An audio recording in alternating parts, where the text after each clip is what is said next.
Yine de bir tane bir soru şey ki iki nefer var. Namazı zahirinden, aradatı zahirinden, hadı zahirinden, zahiri orunda dindar.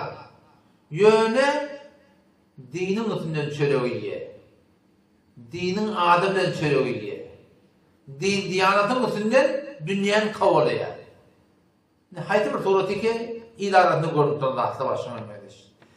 Ama o tarzın başka bir var. Din diyanı kabul edip batanak. Yöne haram da iyinak. Halka yamanlığı da yok. Halkın üstünden çörek diyecek oturuna. Şu ikisinden haydi bir kavd ettir. Müslüman olduklarının o da ikisinin günahına kadar ona Huday Teala kabul eder. Yani ikisi doğru de. İkisi doğru adam de. Bir zahiren dindar din diyanı dik etmiyor. Ama dinin üstünden çörek yiyor. Dinin üstünden kazanç ediyor. Dinin üstünden dünya sürüyor. O bir yerde din diyanı bir işi yok. İkisi de bir tehlike çılıkta gitmeyen adam. Allah da ikisini de tövbe versin yani. O ne mi deyip ikisi de tehlike?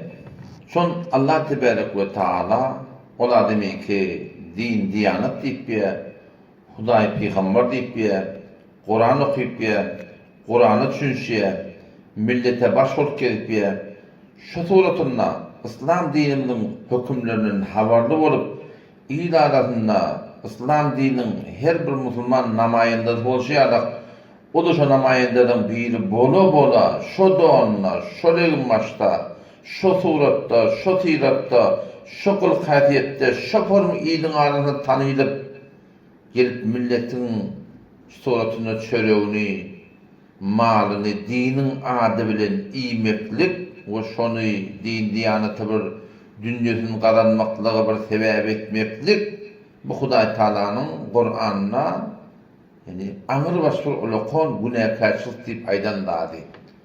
O belki bir Yahudi'nin kılk kafeti deyip Huday Teala'nın Kur'an'ına aydan dadı.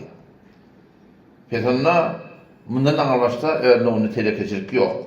Huday Teala dilli, diyanetli adama hükmedip ben dinime doğrudur deyip. Pes bu adam zahir dine oraya bulsa da ama batını, alıp barayan sürgünü, kılık kafiyeti İslam dinimize oraya de. Bağın baş teleke. Zahiren, fezun kıtası de, zahiren Huday Teala'nın aydan zahir hükümlerini bitiriyor. Ama etekten yol oynap din diyaneti dünyanın kazanmaklığı sebep edipti o.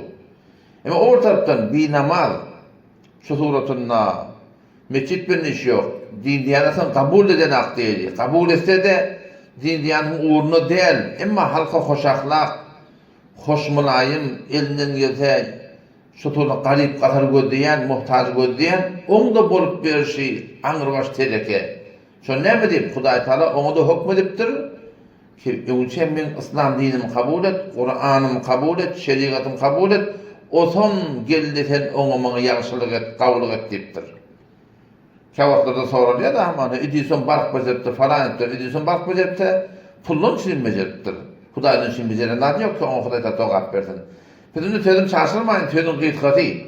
Yani biz Huday Teala'nın ibadatlarını, ahkamatlarını bitirişimi diyerek şeriat boyunca bir de hüküm gibi Huday Teala'nın bendelerine İslam dinimiz boyunca yaxşılık edeydi.